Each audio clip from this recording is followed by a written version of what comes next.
A new Netflix series revives the story of an infamous serial killer. Hi everyone, I'm Jeff, and this is Plain English, lesson number 523 for Thursday, November 24th, 2022. Happy Thanksgiving in the US. JR is the producer, and he has uploaded this full lesson to plainenglish.com/523. Coming up today, the world of streaming video is increasingly competitive. For big streamers, it's not enough to have a deep library of good shows and movies. To hold on to customers, they have to continuously release big hits. And this fall, Netflix had a big hit. It's called Monster: The Jeffrey Dahmer Story. With little promotion, it rocketed to the top of Netflix's streaming library in the US and around the world. But the series has also attracted its share of criticism as well. In the second half of the lesson, I'll show you what it means to take liberties with the truth. And we'll have a song of the week too. Now, just a quick note before we get started. This is a grim story. The details are public. They've been public for decades. But if you want to go in fresh, this lesson will have some spoilers. And second, this lesson contains some graphic descriptions of a serial killer. If that makes you uncomfortable, you might want to pick another lesson from the archives for today.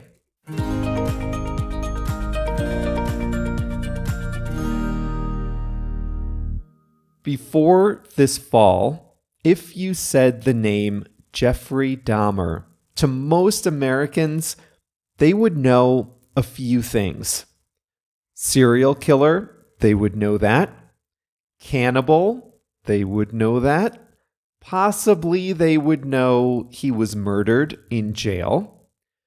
But for those of us who didn't live through the story, the other details were a little murky. I was about 10 years old when his crimes were revealed, too young to really follow the story. And although the Dahmer case was extensively publicized, and there have been books and documentaries, there were a lot of key details that I didn't know. For example, I didn't know that the murders took place in Milwaukee. I didn't know he targeted gay and bisexual men for romantic encounters. I didn't know he performed sexual acts on the bodies of his victims. I didn't know he primarily targeted minority men. And I certainly didn't know that police in Milwaukee turned a blind eye to the story of perhaps America's most famous serial killer, Jeffrey Dahmer. He grew up in the American Midwest, was a bit of a loner, an outsider in school. He had some weird habits, including dissecting roadkill. He drank a lot, was fired from multiple jobs, and was even discharged from the army for alcohol abuse. He did not go to college, but bounced around from job to job. He was twice convicted of sexually related offenses, once for exposing himself and once for sexual assault. From age 19 until he was caught at age 31, Dahmer killed 17 men and boys. Each time was a little different, but his killings followed a theme. He would approach a victim that he found attractive, often in Milwaukee's gay bars. He would invite the victim to his home, to a hotel, or to a bathhouse. He would drug the victims, perform sex acts on them, and often kill them. He sometimes disposed of their skeletons and organs in large vats of acid. He admitted to eating their flesh and organs. He was a cannibal. He preserved body parts, like skulls, as souvenirs. The story shows that neighbors repeatedly called the police, complaining about the smell, screaming, and other loud noises coming from Dahmer's apartment. He also had a few close calls in his own family home. Police often refused to get involved. They ignored warning signs, dismissing them because they were from minority communities. In one particularly distressing story, a 14-year-old boy escaped from Dahmer's apartment and asked neighbors for help. He had been drugged and abused by Dahmer earlier that evening. When police arrived, Dahmer convinced the police that the boy was actually 19, not 14, and that the two were romantically involved. Police accompanied the teen and Dahmer back to Dahmer's apartment and considered the matter a domestic dispute. At the time they returned the 14-year-old, the corpse of another body was still in Dahmer's apartment, decomposing. The 14-year-old became Dahmer's next victim that same night. The series is grim. The episodes take time to tell the stories of the victims, to shed some light on the minority gay community in a small Midwestern city in the days before gay marriage and before general acceptance of homosexuality. But it is important to remember that Monster is entertainment, not a documentary. The series draws on public records, police and court records, Dahmer's own lengthy statements to police, extensive reporting, his father's memoirs, among others. But it also takes some liberties for the sake of the story. The liberties are forgivable, but they are liberties nonetheless. They take two forms. First, the series tries too hard to explain how Dahmer became who he was. Dahmer's father did not encourage his interest in dissecting roadkill as a teenager, as the story suggests. His mother was portrayed as highly unstable. In the series, she was drug addicted and crazy. Real life may have been more mundane. She may have suffered from depression. She died years ago and did not leave a memoir, so we won't know her side of the story. In these ways, the series bends the truth to try to explain Dahmer's behavior, something that is probably unexplainable. Second, the series exaggerates both good and evil. And again, keep in mind, this is entertainment.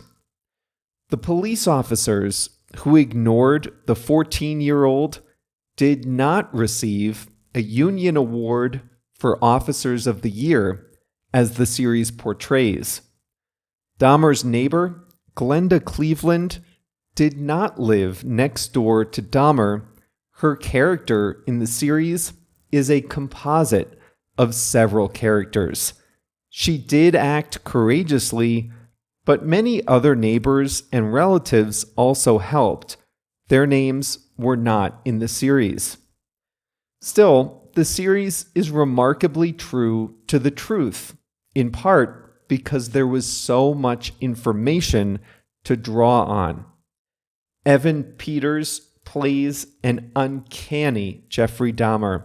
His appearance, mannerisms, gait, and manner of speaking are all spot on. But the series has also attracted a fair amount of criticism, and that criticism illustrates the delicate balance of the true crime genre. And that's what we'll talk about on Monday.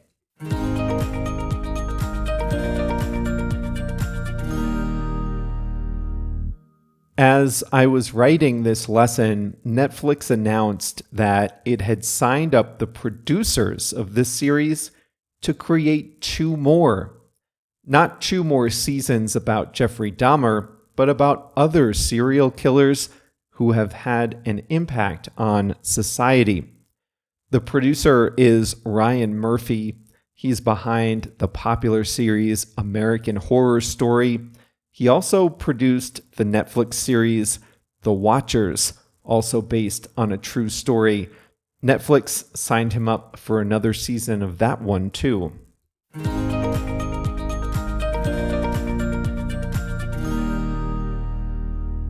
Today's English expression is to take liberties. Now, this is an expression that's extremely specific.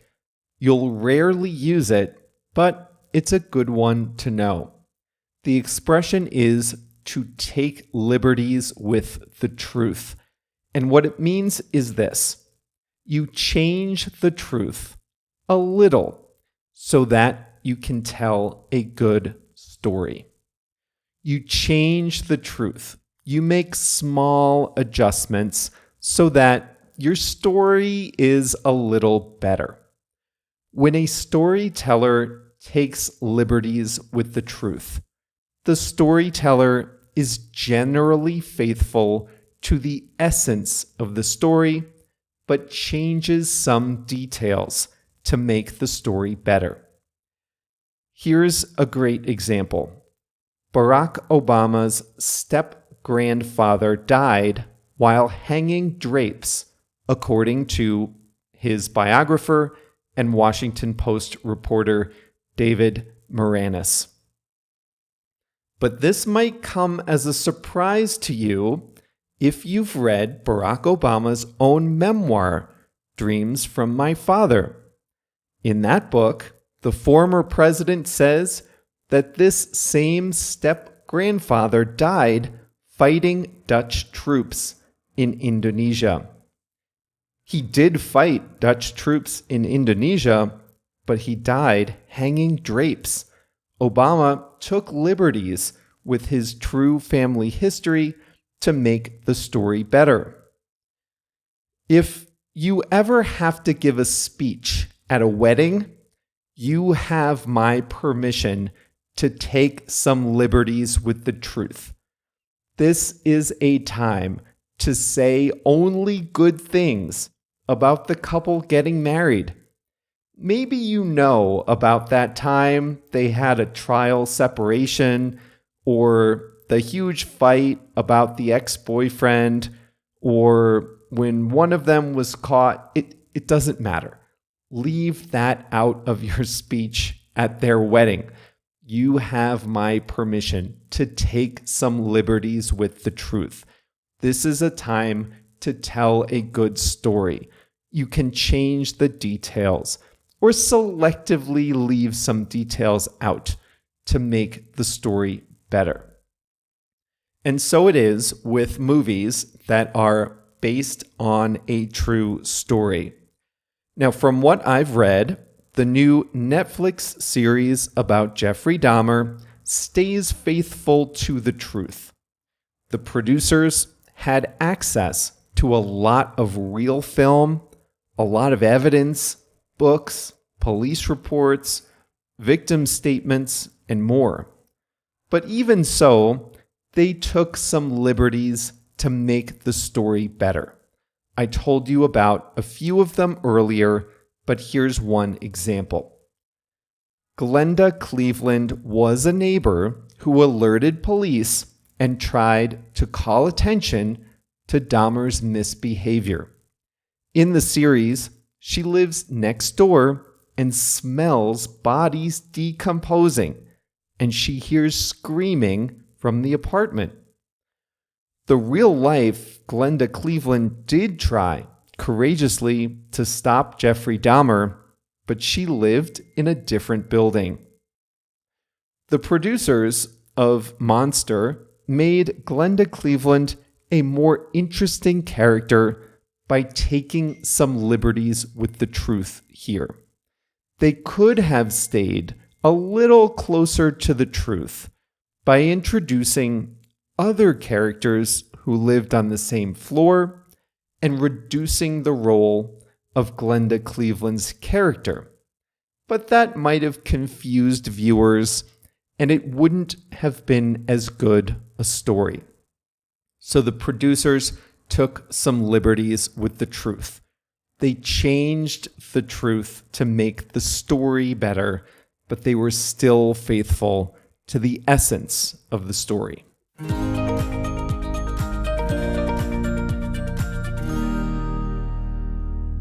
Now it's time for JR's Song of the Week. It's called Alone, Part 2, by the British-Norwegian DJ Alan Walker and the American singer Ava Max. Here's the line I like best. All the cool kids did their own thing. I was on the outside looking in. The video was shot in Vietnam. So thanks for that Song of the Week, JR. Alone, Part 2 by Alan Walker and Ava Max. And that brings us to the end of this Plain English lesson number 523. Next time, we'll talk about the criticism of the Dahmer series and the perils of true crime. Don't worry, I'll go light on the details in the next lesson. Remember, you can get this full lesson at plainenglish.com/523.